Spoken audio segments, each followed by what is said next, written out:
Isang mapagpalang araw sa atin lahat mga kabutil. Tayo po ay mag-aabono para po ito gumanda lalo ang ating sitaw. Ano po, medyo madilaw po siya. Ayan, kailangan po berdeng-berde. Ganito. Pero madilaw po siya, kaya kailangan abunuhan para po siya ay lalong maraming bunga. Yan po tayo, complete ang ating pong ilalagay. Ano po? Ayan. Noong una, complete mo po nilagay ko. Ayan, medyo magkaganda na siya. Ayan, pero ngayon may mga madilaw-dilaw po kasi ang dahon. Kaya po ating lalagyan siya ng abono. Ayan po, mga butil. Kaya sipag-sipag lang.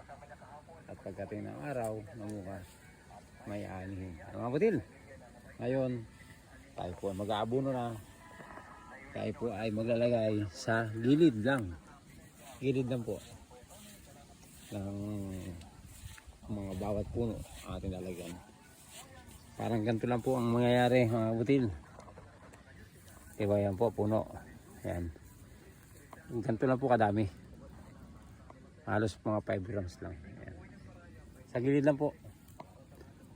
Para hindi po siya masunog ang ating pong sitaw. Ganyan po lang po. Kasi pag masyado pong malapit yan, ay masusunog po siya. Yan. Malos estimate lang po, 5 grams. Mga ganyan. Ano ba mga butil? Muli, sa magpalang araw sa atin lahat. God bless all. Salamat sa inyong panonood lagi sa akin. Always, happy farming sa lahat ng mga ka-farmers ko. Muli, magandang araw.